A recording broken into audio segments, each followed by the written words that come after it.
All right, here's our next project. This is a 2013 RMZ250. Just picked it up yesterday. It was a snowy drive here in Colorado. Went up to Cheyenne to pick this girl up.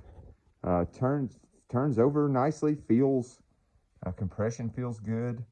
But the gentleman said he could get it to start, but it would not stay running. I actually was not able to get it to start while I was up there yesterday, but honestly, I didn't even try that hard. I literally just kicked it a few times.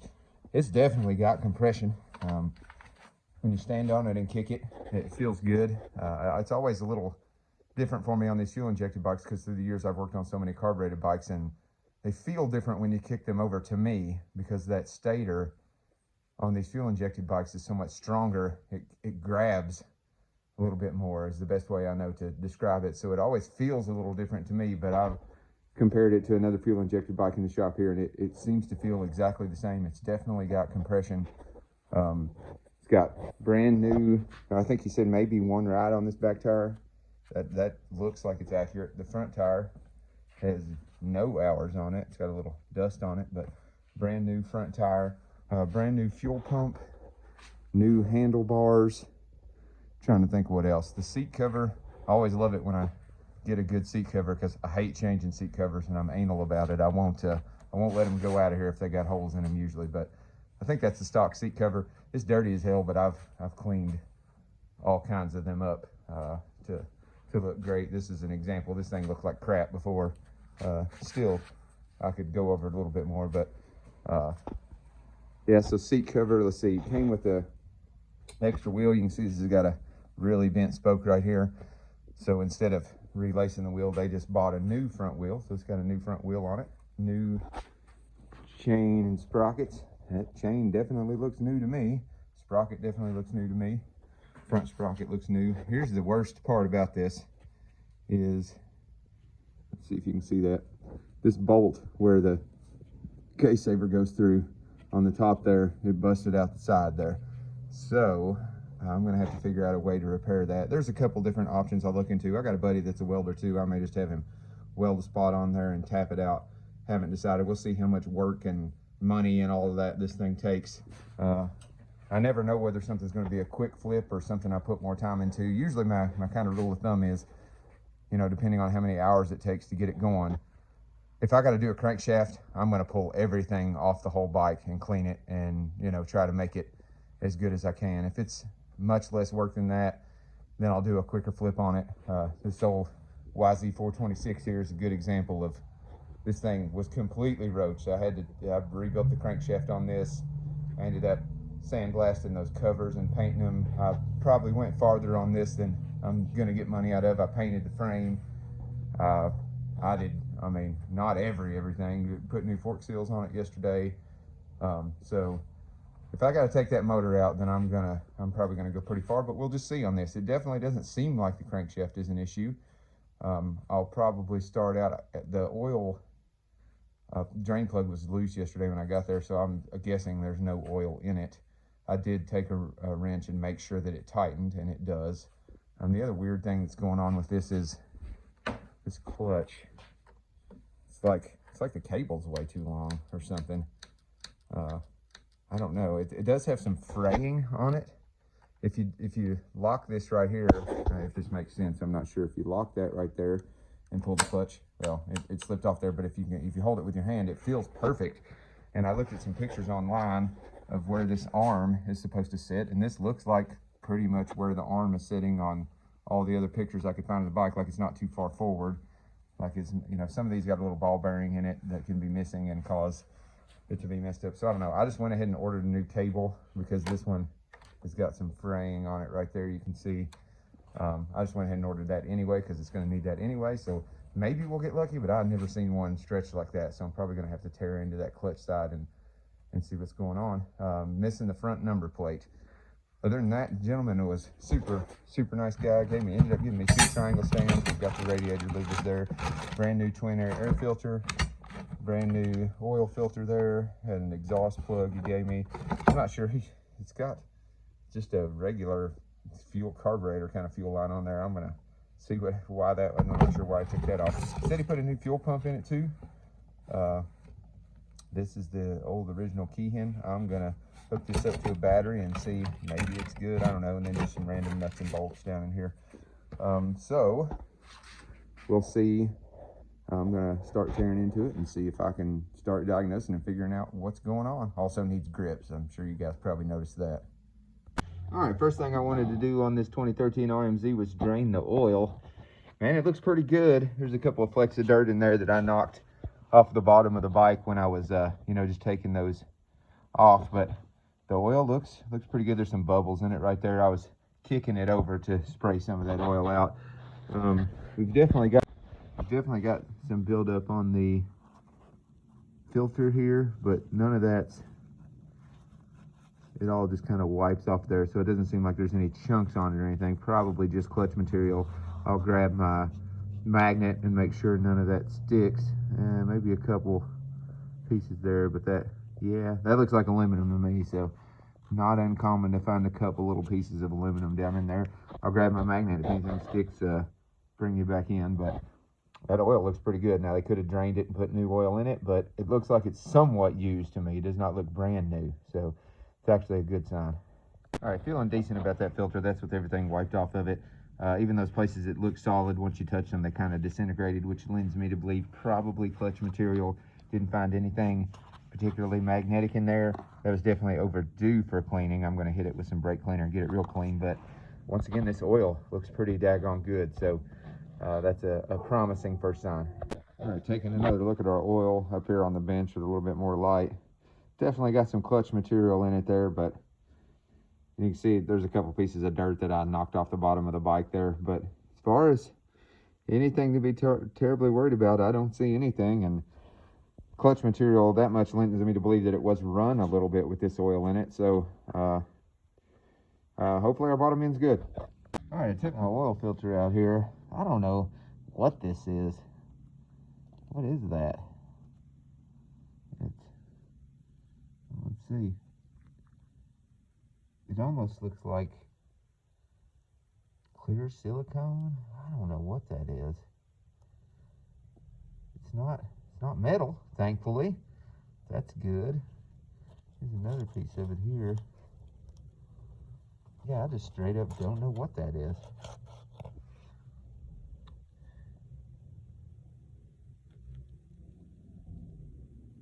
It's not water or ice, I don't think. Maybe. I don't know, it does kind of feel like ice, but yeah, I just straight up don't know what that is. And there's some in there too. No metal, once again, as far as I can tell, but I don't know what that stuff is. I'll keep investigating here and let you know what I see. All right, it is indeed ice. That is so weird. This is the second motor in a row I've found ice in. It has been really cold. I mean, it's 10 degrees today, but like, how the hell did the ice get in there?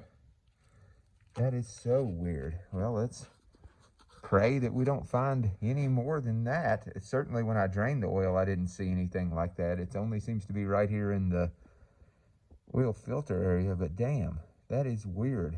Weird stuff. I'm gonna jerk this clutch cover off here. We were talking about that weird issue with the clutch right there. I'm just gonna go ahead and jerk it off there while the oil's out of there and just make sure there's nothing missing inside of there or messed up. All right, I went ahead and popped this pressure plate off here just to make sure there was nothing major missing in here or anything, considering the way that clutch is acting funny. Everything spins freely. Turned the bike over. Also, I noticed the oil pump was working here because when I turned the bike over, we had some oil spitting out of there. Got our washer there. Let's see, where's the push rod? Looks good. The bearing on the end of the push rod looks good. So I don't know, maybe it's just gonna be that cable. I hope it is. Everything looks like it's working fine in here. And I, pulled the clutch with it off and visually inspected it, and it seemed fine, so we'll see. All right, first thing we're gonna do is perform a fuel pressure test. He said he put a new fuel pump on there. He gave me an old one, and that definitely does look new. But just to make sure we're getting power to that fuel pump and everything's going like it's supposed to, this Tusk fuel pressure gauge, you just basically put the meter in the middle of the line. So this will go on here. The meter attaches right there to that, and then your fuel hose attaches to there and then to the injector. So I'll go ahead and get that set up, and we'll kick her over a few times and see if we're getting fuel pressure. All right, we do have fuel pressure. So we're looking at 36 pounds. I only kicked it a few times. I'm sure if I gave it a little bit more hell, I could give it more than that. That should definitely be enough to get it started. So our problem is likely somewhere else. So let's get this tank back off here, get the gauge back off of there, and start digging into maybe the top end, check our valves, see what's going on there. All right, getting ready to check for spark. That is a mighty crusty looking spark plug there. It doesn't look good. We'll see if it's got spark. I definitely ain't putting that plug back in it. All right, hope you'll be able to see this. Definitely getting spark here though.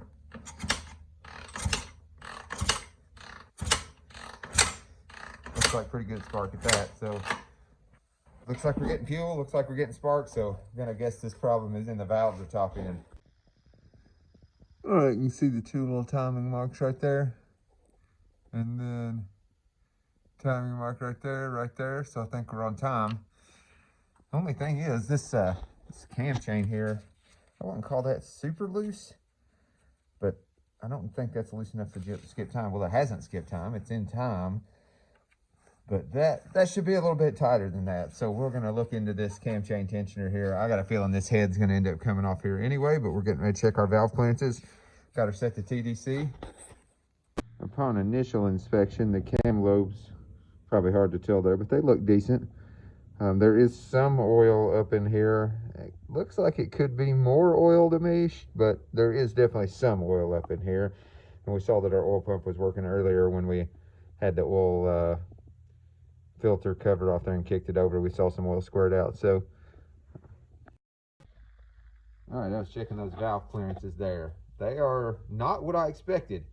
The intake is at 0.2 or left 0.2, so they're wide. The exhaust ones, you could leave them like that. They're technically just a little bit out of spec, but this intake right could be left like that. But that intake left is way out of spec. I think the highest it's supposed to be is 0.17 millimeters. So somebody has definitely been in here messing with these valves, because they only get that way if someone intentionally sets them incorrectly, because the valves want to close up over time, not open up. That gap generally closes up over time. So that's a interesting find. I think the bike would still run. It might be have a noisy top end with those valve clearances. It's usually when they get too narrow that you have an issue. Obviously I'm going to set these where they're supposed to be, but not sure that this is our issue still. So next will be a leak down test as general. I'm going to guess, just like on the last two bikes, we're going to find some leaky valves and probably be taking this head off and cutting some new valve seats and putting some new valves in it. But that's just my guess at this moment. All right, we got our leak down test hooked up here. I got a little bit of leak in the tester here, but I can hold it and it goes away. So we got 50 going in, and then 30 for our loss there. So that's 20. If we were to double it to 100 PSI, then that'd be 40 PSI loss. I'm not getting anything out of the exhaust, and I'm not getting anything out of this air box here as far as leaks. It sounds like it's all going by the rings. So maybe this thing's just got a super worn out top end. I assumed I was going to have to take this apart. I'm really glad those valves aren't leaking though.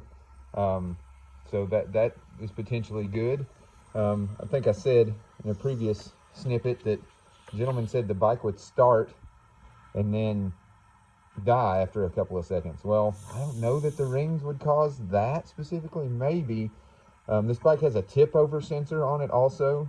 It's something that we'll check into. I've heard about people having issues with those, but we definitely got way more loss here than what we need to have. That's not a healthy engine for sure. All right, got these cams out of here and the cam cap off. I think we're doing good on this. Dowel pins were actually in there. There's no serious wear on these journals. These cams look great. no wear to speak of. Obviously I'll measure them and spec them, but I mean, you can usually see that there's wear on the lobes. The decompression is working fine, and looks like down in here, those journals look great. So obviously on these 4-strokes, it's like as soon as you open that head up, you know how much money you're going to be in on it. So we'll see on the bottom side of the head, but of course when we leak down tested it, we weren't getting any leak out of the valve, so that's fantastic. One of the most expensive, sometimes hard to source parts. There is oil up here, so it looks like it was getting oil, so that's good news. I'll get this head off and bring you back in. All right, I think I pointed this out in a previous video, but it's always worth pointing out. See how that cam chain's not just falling loose right there? That chain's got a kink in it. I had to pull on that physically to get it straightened out. That cam chain is whooped. No good. So I don't know. That tensioner seems to be working, so I'm thinking that maybe what I was talking about earlier, where it seemed a little too loose, I bet that thing's just good and stretched out. So we'll throw a new cam chain in it. All right, initial inspection of the head. I don't see any damage or anything, but we definitely, it kind of looked like rust on that spark plug earlier. We definitely got some what looks like rust here. So that's definitely not what we want. I don't know if they had water in their fuel at some point or what the deal with that might be. I'll definitely get this cleaned up, but this is definitely usable as far as I can tell, especially considering it didn't leak when we did the leak down test on it. So I'll eventually pull these valves out here, but we're going to go ahead and keep pulling this top end apart right now. We definitely got some crud on this piston is what I would call it. Yeah, it's not just a regular carbon. Not sure what's going on there. I'm going to try to clean some of that off before I take this off here so we're not getting stuff in the bottom end. All right, we're doing pretty good on our top end so far. This cylinder is definitely usable. Not sure how much that crosshatch will come through. Let's see. I don't know if you'll be able to see that or not, but there's definitely some in there. A few vertical lines. It's very common on the front side. It's where the bulk of your wear is. But no, you can't feel any of that with your fingernail. And this is actually a moose cylinder, looks like. So at some point somebody's changed that. All right, ladies and gentlemen, or mostly probably gentlemen, we have discovered why this bike probably wouldn't start. That ring is stuck. And there is what appears to be, oh, this is an aluminum piston, so I'm not sure, but that does look like rust. But as I look down into the bottom end, it seems like all of that stuff was from the top up, basically, you know, above the piston. It doesn't seem like there's anything going on down in the bottom. Our rod bearing, I haven't got the piston off yet, but that rod bearing feels pretty doggone good to me. I'll get this piston off here and we'll inspect closer. Definitely going to need some amount of a top end on this thing. Definitely cam chain, probably piston rings, and that may be all. I don't know. All right, bottom end looking good. Crankshaft anyway. Rod bearing looking good. Not a bit of up and down play. Very little side to side, even less than what I'm used to. I'll get the spec on it and stick a feeler gauge in there, but I'm quite for sure that's going to be okay. That feels tight. That feels excellent. Our piston is a JE piston. It's got the part number on there, so I can look that up. I'll clean this thing up. You can't feel any of these grooves on the side. I'll measure it with my micrometer or calipers and see. I'm guessing maybe just a fresh set of rings on this thing will get it right back to life. If this were a cast piston, I would not consider even for a second using it again, but it's a forged piston. These, I'm not gonna say they never let go, but it's rare for one to let go, especially if you can't feel any of these grooves on the side of it. That looks like you should be able to feel that one, but you can't.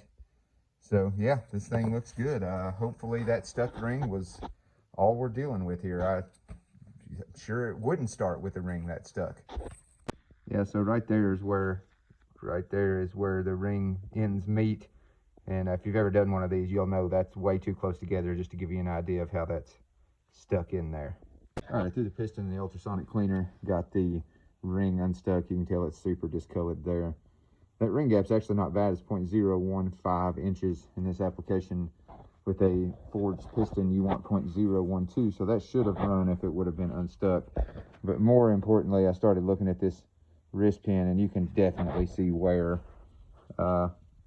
You can feel it a little bit with your fingernail, but what I like to do is just take a little fine tip screwdriver like this, and you can definitely feel it like that. So when you see this, another place you want to be conscious and check is your connecting rod.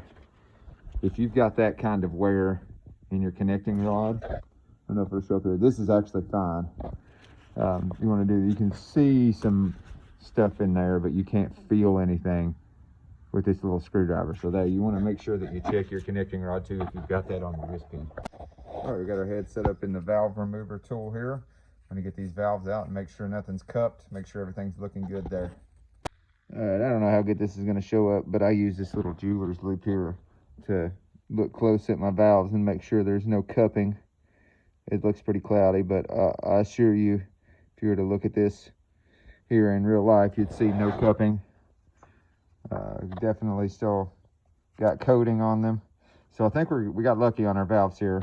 We knew they were sealing anyway, but now sometimes when they're sealing, they could still be super cupped. So we're gonna go with these valves. All right, we just mail just delivered some of the parts for the RMZ250.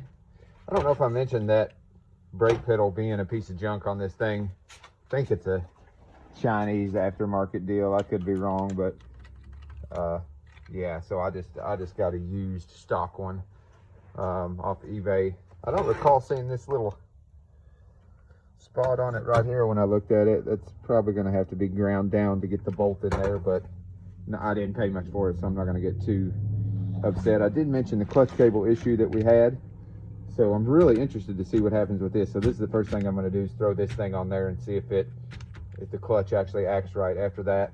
And instead of just getting rings for that and a wrist pin for that piston, I started looking into it. By the time I did that, those JE, I don't remember, is it a JE piston or I can't remember, whatever brand it is. By the time I bought rings and a wrist pin, it was over $100 because only one place had the wrist pin, and it was $10 shipping on top of it, or $15. So I just ended up finding a Pro X piston for $15 or $20 more than that. So we're just going to go ahead and throw a whole piston in.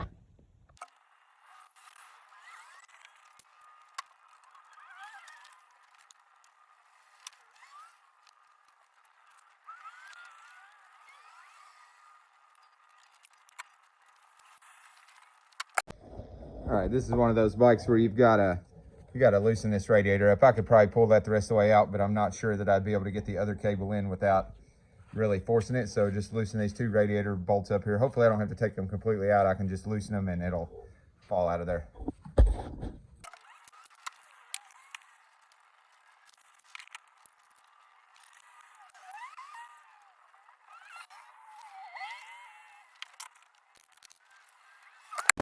All right, this is my first time working on this generation RMZ, actually. So I haven't seen this brake or clutch line holder before, and it looks like so I just shoved a screwdriver in there to widen it out a little bit because the rubber part didn't want to go through there without really forcing it. I don't know if this is the right thing to do. Somebody in the comments can tell me, you know, what I mean, maybe you just force it through there or not. So I just took a hammer and beat this in here a little bit to widen that out. If you see, it's just one loop there that doesn't come in two or anything. So somebody in the comments, let me know if that's dumb or how they do it.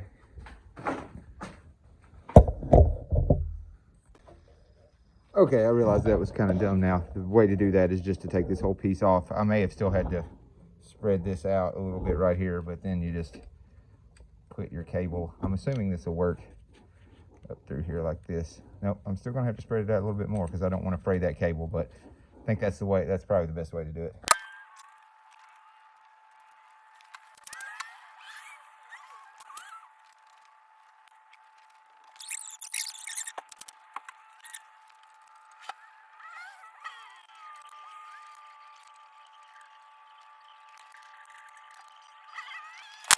All right, as I feared, this cable thing didn't fix it. That other cable was frayed, as I said, so it needed to be changed anyway, but I do not know what's going on here. Unless the original perch or lever that was on here was just much thicker right here. I'm just gonna have to look into that and see if that was the case.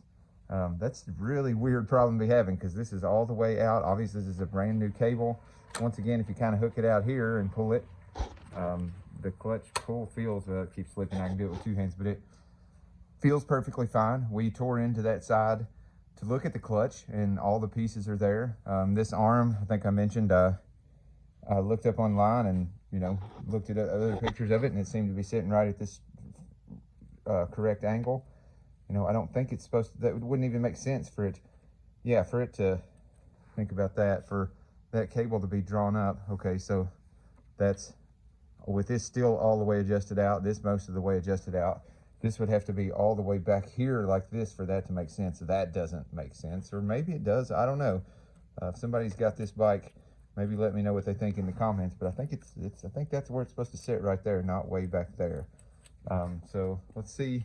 I'll do some digging on this perch and lever and see if maybe that's what my issue is, but I'm not too worried about that right now. We're gonna move on to, I'll do that later when I go inside. We're gonna move on right now to getting this top end rebuilt. All right, guys, I figured this out.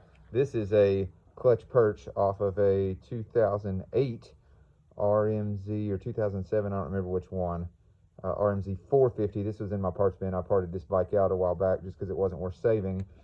So I thought I would at least try this other perch, and I'll be damned. I barely got it adjusted out, and we've got, you know, that'll at least get us to something that'll work. So it is indeed, I don't know if it's the perch or the lever or the combination of the two. It's just not taking up enough space in the, you know, in the cable there. So I'll stick this on here for now, just so I've got a clutch that, you know, that operates once I get this bike running, but I will put the proper thing on here. This is for a hot start on a carburetor. We obviously don't need that on this bike, so, or at least I should say it's already got this over here, and I want to keep that the right way. So yeah, I'm glad I at least figured something out about that. I was very puzzled by that. All right, I spoke too soon there. I don't know if you can hear that clicking. It's like it goes, and then there's a pop, and then it clicks when it goes back. I don't know what the hell's going on with this thing. It's like once I got it adjusted out enough up here so that it pulled all the way in. I don't know if you can tell, there's a, yeah, I don't know what's going on there. We're gonna have to investigate more. I pulled all the stuff out of that side. Maybe it's something to do with this arm here. Maybe there's some kind of damage to the arm or something. I'm gonna have to look into that a little bit further, not sure. All right, the cylinder's got a decent amount of glazing in it. It's not horrible, but you can see that line there, and if you look right there where the line kind of disappears, that's where I've already hit it with a little bit of Scotch-Brite. So it just shows you can take that, it's just where aluminum has come from the piston onto the wall. That vertical line there looks like it's something, but it didn't catch your fingernail or anything. I think once I hit this with some Scotch-Brite and deglaze it, it'll be fine. I don't think I'm gonna hone this one, just because once we get this glazing off here, I think there's lots of cross-hatching gonna be left in there, and there's no reason to do it if there is a lot of cross-hatching. Yeah, see right there, you can see plenty of it in there. So I'll get to working on that.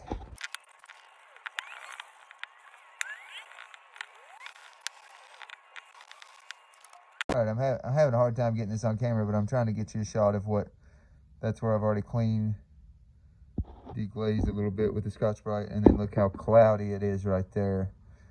You can see that, maybe you can see that line there. I don't know, this is just a phone camera, but cleaned it already, and then still got aluminum deposit on it right there. So that's what you're looking for, just getting that stuff off of there.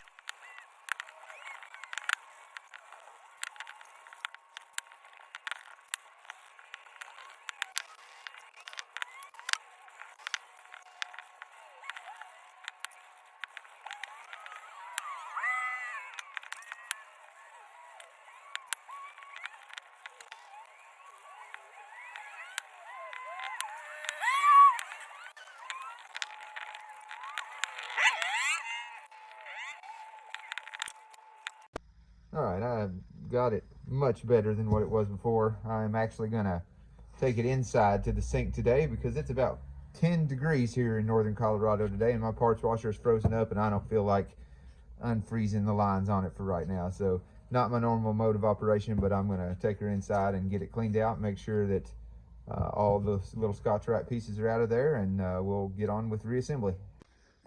All right, these ports are looking pretty crusty here, so I'm gonna get a little wire brush on a Dremel tool and go in here and just get these cleaned out. Make sure it's brass if you do this, and You got to definitely make 100% sure that you blow it out really good afterwards, because the little bristles can get stuck down in here in these valve guides. So you just make double sure. They can get stuck in there in general. You just got to blow and blow and blow with your air compressor on the highest setting you got to make sure that you get all of those out of there. All right, make sure you got your safety glasses on when you do this, because this stuff, these little bristles like to go everywhere. Just lightly get down in there and get that crud out of there. Your valves will seal better once you do this also.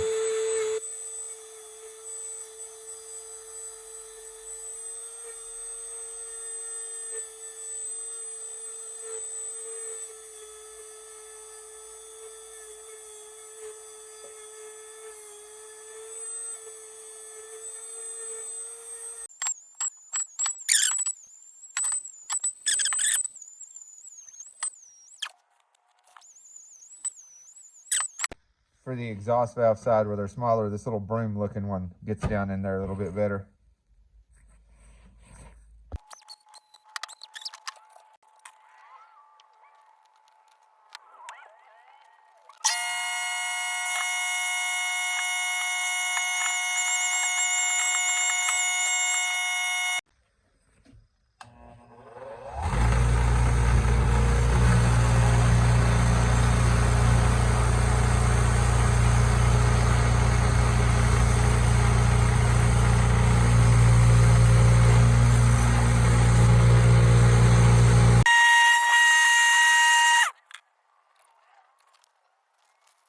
All right, we got our valves all laid out in the order they're supposed to go in, and we're gonna start getting this head back together.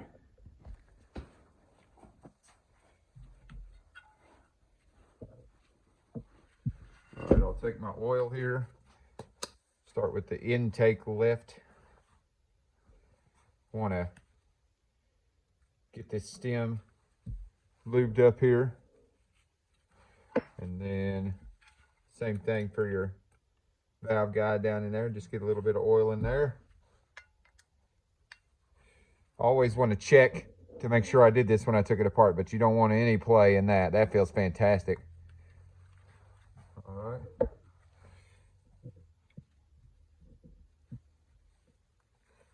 The painted side generally goes up on your spring. See, I forgot my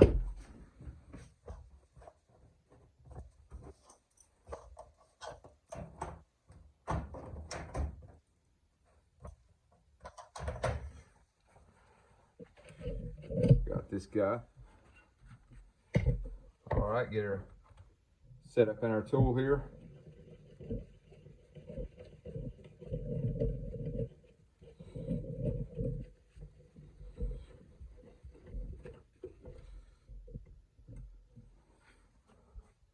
All right, you're got our stem exposed there. Take our retainers. I usually use just a pair of tweezers here. And this is a art. There's a little bit of an art to this. Once you do one or two of them, you'll get it.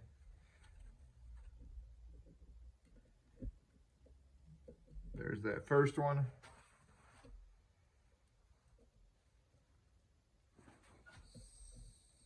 Second one in there.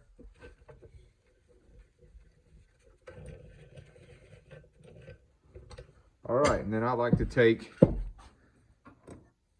we're not going to go hard on this, but I like to take a little punch here and just sit right on the top of that valve and just tap it. Make sure that everything's seated in there and it's not going to come out. I'll get the rest of these done and be back with you.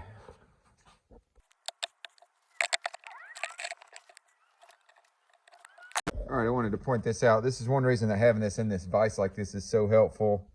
So see, it looks like where this is pushed over, it'd be hard to get that other retainer in there. But if you just kind of grab your hand like this and just tilt the head a little bit, then it opens up space for you to get that other retainer in there.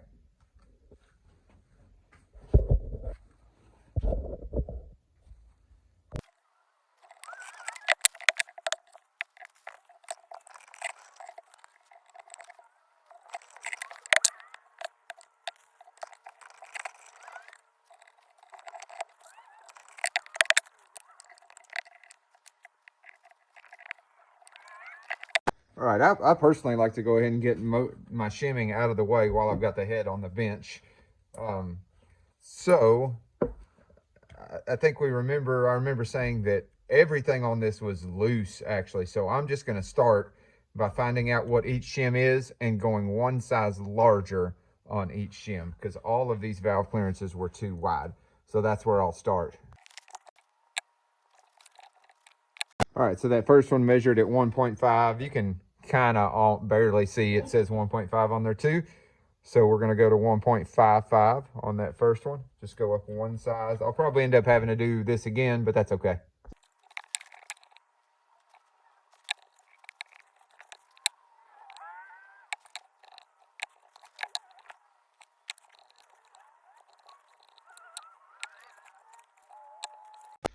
Something worth mentioning on these shims here, they aren't always what is printed on them. I've measured more of them than I can count that'll say 1.75, and I'll measure it and I'll measure it again and measure it again, and it's not 1.75.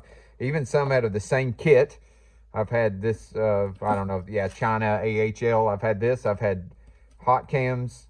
It doesn't matter. Even if it's got that printed on it right next to one right next to it, they are not always exactly what they say. So always take a moment to measure them. All right, gonna get our cams put in here. First, we'll start with our little half moon retainers that go in. All right, set our camshaft in there. All right, and I love it. Make sure that your dowel pins are in your cam cap. I love it on these Suzukis. I think Kawasaki's do it too, but you got numbered for your torque for your bolts, so you know what order to do them in. That is so helpful. So you don't have to grab your service manual or anything. You can just go for it. You want to make absolute sure not to over tighten these, because that can cause a big old mess. So yes, I'm using the impact. It's on the lowest setting there. I don't know if you can see that. And I'm not even going to trying to get it to click. I'm just trying to get it to seat down on there. And then I'll go back with a hand tool. This is one of those places where if you don't do a lot of these, you should definitely use a torque wrench. They're different bikes, usually between 7 and 10 foot-pounds. I've done so many of them, I know I can put it exactly right where it needs to be by hand with just a hand tool. 4, 5, 6.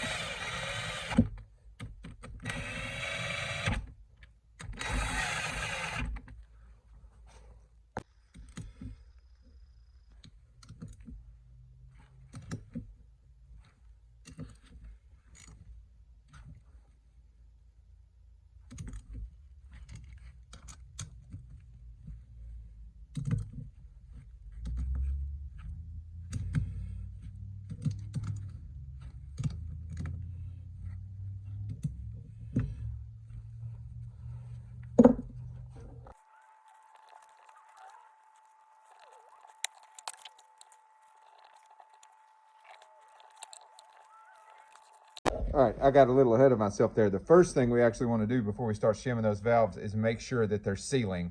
So I got my brake cleaner there. I sprayed some brake cleaner down in the valves there, in the intake and in the exhaust.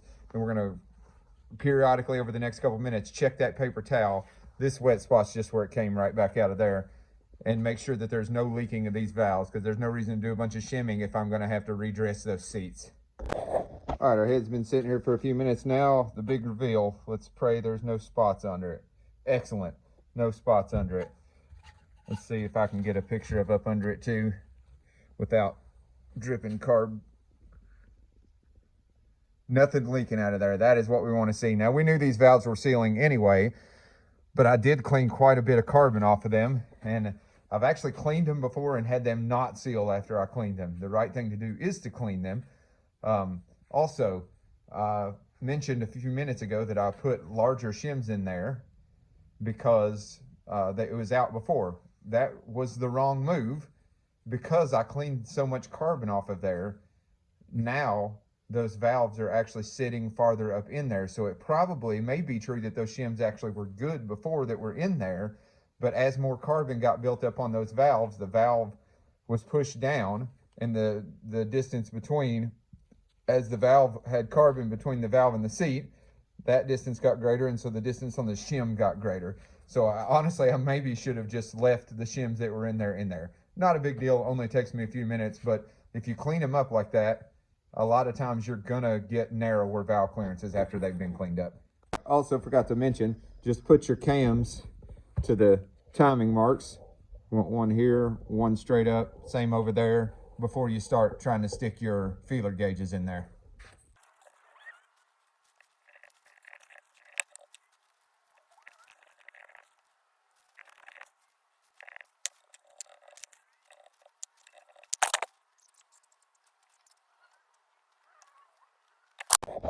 All right, excuse my chicken scratch, but here's what we got for our valve clearances, just as the head is exhaust left, exhaust right.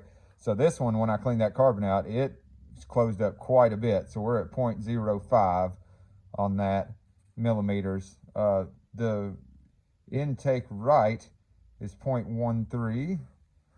And these I put 0.25 to 0.28 because I can get the 0.28 in, but I got to force it. So it seems like it's a little bigger than 0.25, but I got to force that 0.28. So these all need, this one obviously needs to go up, and these need to come down. Let's see, what was that spec again? The spec is, give me just a second, 0.09 to 0.16 on the intake. So this one's actually good. And then 0.17 to 0.24 on the exhaust. So I'll go just the next size shim down on these, and that should be good on those. And then this one, you know, when they're this tiny, sometimes you just got to play with them. You know, I may go up 2 sizes on this one to take up some of that space, because when you're talking about these smaller clearances, the feeler gauge kind of buckles when you even try to put it in there, so it's hard to say if that's even an accurate measurement. But this one actually is okay.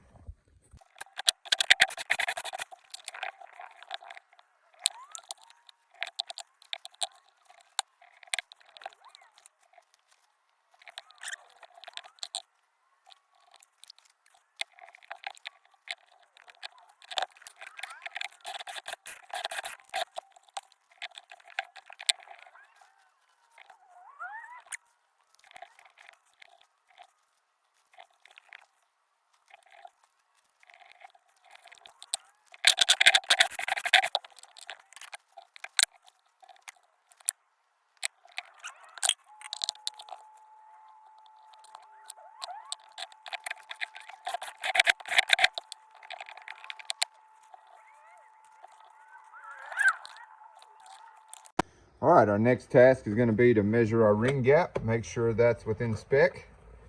I'll get this all set up. All right, that piston feels fantastic in that cylinder.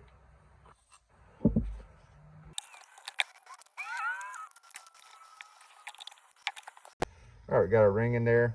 Use our piston. I'm going to use our piston to make sure that it's good and squared up in there. That didn't work. All right, I already actually did this off camera.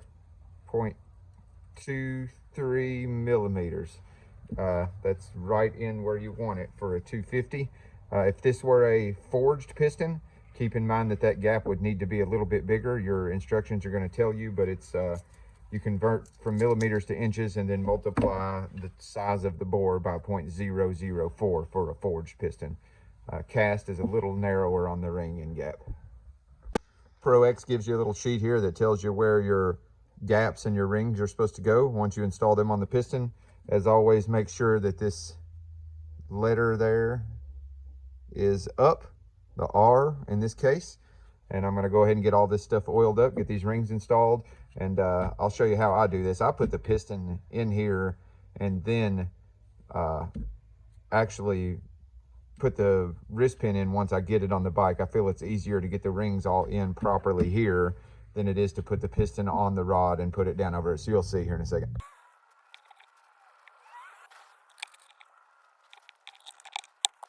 All right, I like to take a paper towel, just get it good and wet with engine oil. Just get the inside of this cylinder completely coated.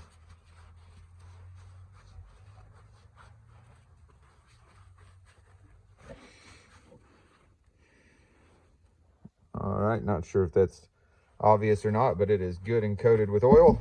We're going to do the same thing with the piston here, while making sure not to move those, holding those rings to make sure those gaps stay where we put them. We're going to get this piston coated with oil as well.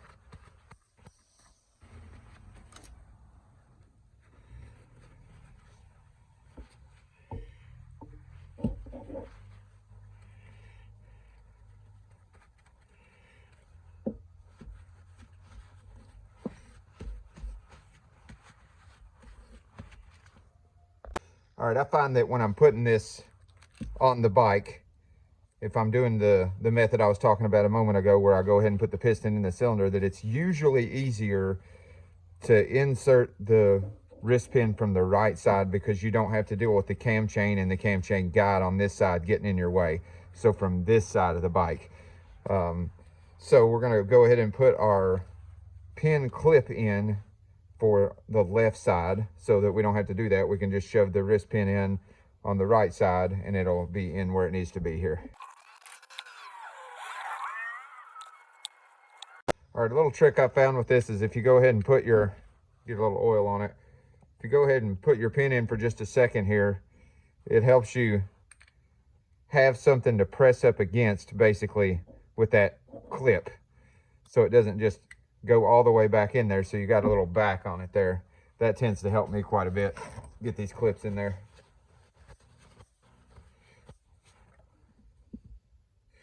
So make sure, obviously, that you can see the groove that it's supposed to go in.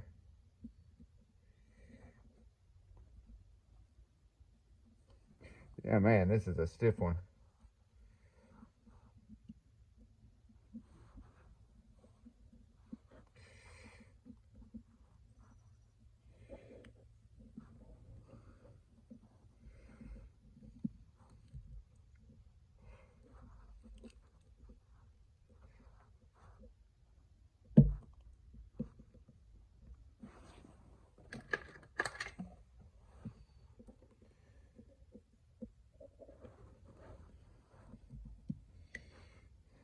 So what I do is I kind of get one side started like that, and then just start pushing it down in there and working my way around.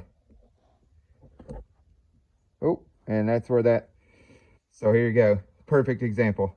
See how it went a little farther than it was supposed to, but if you just, oh, sorry. It went a little farther than it was supposed to in there, but if you just take your wrist pin and press back up against it, it usually will lock it right into place. Just like that, yep. Just push that wrist pin right back up against it and it locked it right in place. Now, we're gonna take this wrist pin back out and get the piston installed in the cylinder. All right, turn our cylinder over, turn our piston over. Get that first ring squeezed.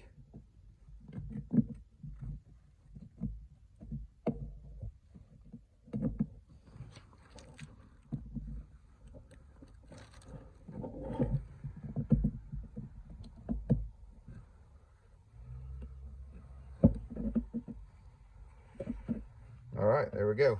Now the piston is down in there.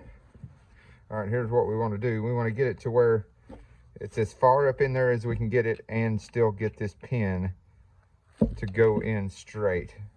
So what I'd usually do is just stick that pin in there a little bit and press it down as far as it'll go with the pin in there, so that it's right there. So all your rings are up in there, and now we're just gonna go get this stuck on the bike. All right, need to make sure that all this extra gasket material is off of there. Obviously, go away from the open motor. A lot of this stuff is kind of almost like just stains. We don't want to go too ham on it, but yeah, you can't feel that at all. We want to get a little oil on our connecting rod here where the wrist pin goes through. There's 2 holes on the top, and we're going to leave our paper towels in there so that in case we drop that clip, it doesn't fall down into the motor. All right, here we go.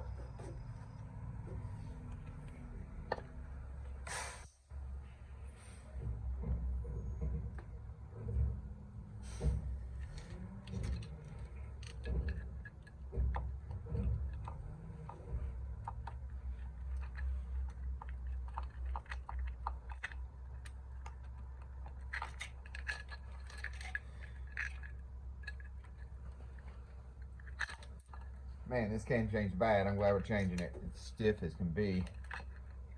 All right, there we go. Maybe.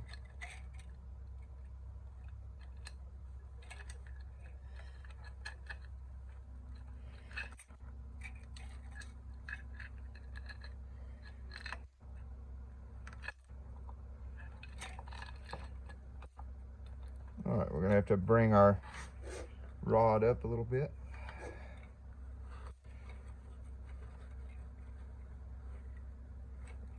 All right, that seems like it's as far as it comes. Get our wrist pin pushed in there. There we go. Wrist pin's pushed in. Forgot to mention I got my dowel pins in here and my gasket on here. All right, there we go. There's that. All right, now for the tedious task of getting the clip in there.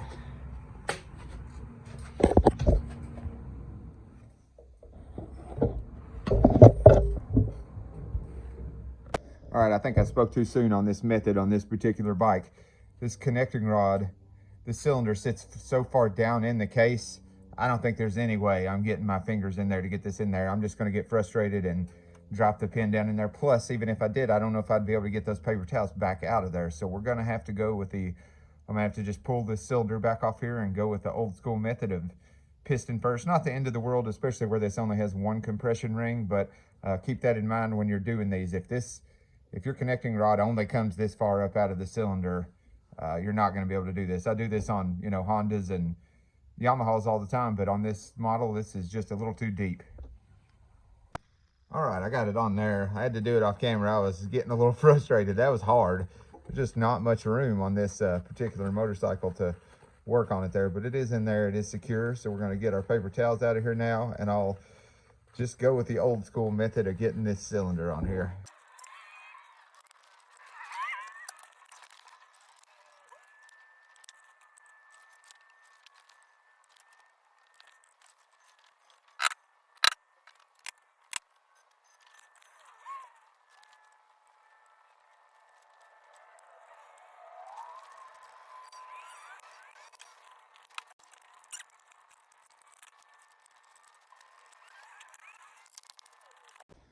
Gonna hang on to our cam chain here and grab our kickstart and just make sure everything turns over smoothly just like it's supposed to.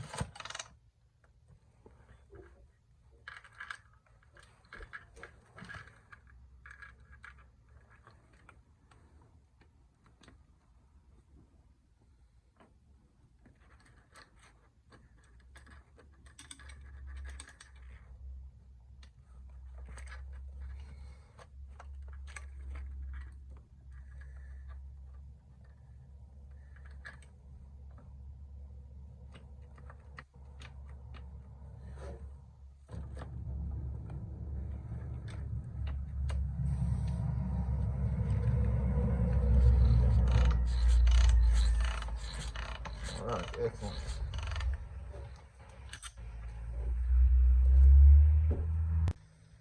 Next, I'm gonna take her down and take her off the lift and drain the oil. I did just put the oil in there, so hopefully we can keep it clean enough to use it again. If we can't, we just can't. It's not the end of the world. Because I did know I was gonna have this continued clutch issue and this cam chain needs to be changed, and it's probably better to do it now. Once some of them you can change with the head on there.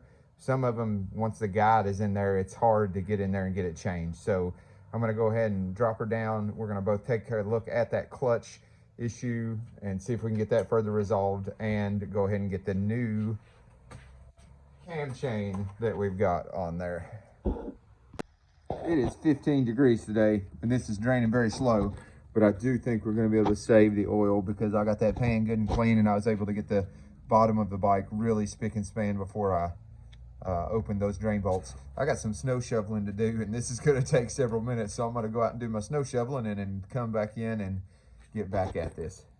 Now that we got that oil drained, we're going to start looking a little further into this clutch issue here. I'm going to take the larger cover off, maybe even just take the whole basket off. This needs to be replaced anyway, so we got to take it off. Don't forget, on these Suzukis, pretty sure on Yamahas too, there's a pin, cotter pin back behind here holding this in. I've made the mistake of pulling this bolt out before and caused more damage than it was worth. So always check that back there to make sure there's not a pin in it.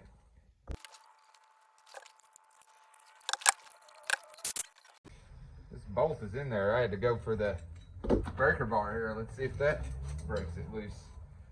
Couldn't do it with my ratchet, and the impact driver didn't do it either. See what happens here. There we go.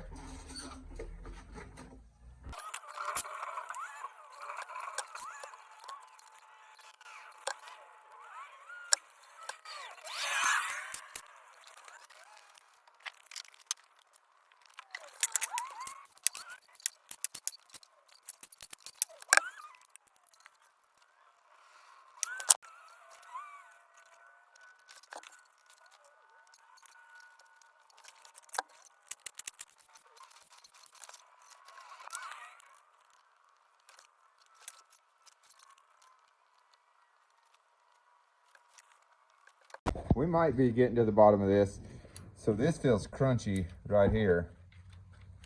With the push rod and the pressure plates taken off, and I'm feeling crunchiness actually right there. Feels real crunchy. So I'm gonna get this arm taken out of here and see what we see. So we definitely found something here. There is some serious wear. See, this other side's worse. On this shaft here. I mean, it looks like where the bearings would be, but this is weird. I've never seen anything like this. I'm gonna do some more investigating here. All right, I think I got this figured out. This is weird. I've never seen a problem like this before. I got it back in there, and it's rotating smoothly now. It's got that scoring on it, so we're gonna get a new one anyway it goes. But the locking mechanism here, it's got just enough play in it that if you tighten it down wrong, it's almost like it's pushing up against this. And when I push up against it on the side and try to rotate it, then I feel that resistance. But, so when I was tightening this down, I made sure to push that back, the locking mechanism, as far as I could get it. And now, smooth as silk.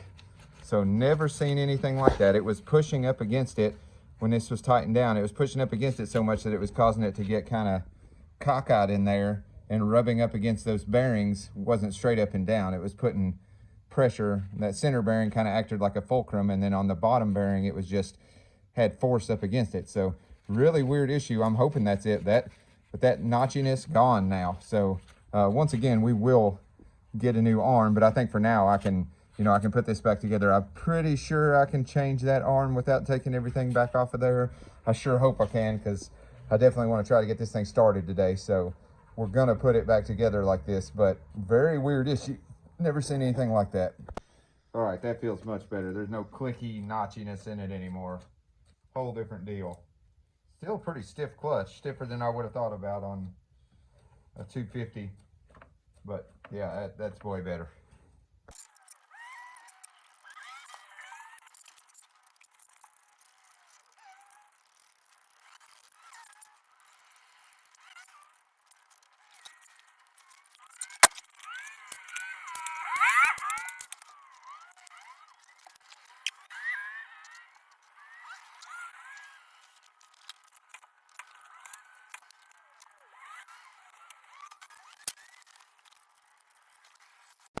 Some of your crank puller tools will come with a little sleeve to put over the end of this and make sure that you're not damaging it when you wrench on it there. This one has got a kind of a tapered end there that fits, if you can see that. Yeah, that fits into this dimple in there, so it keeps you from doing any harm to it.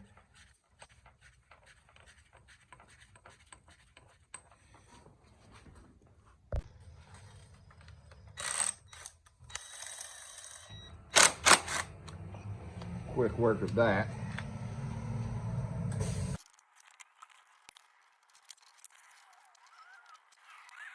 Look at all those kinks in this chain. This thing is beat. Glad we're changing it. All right, it is rare.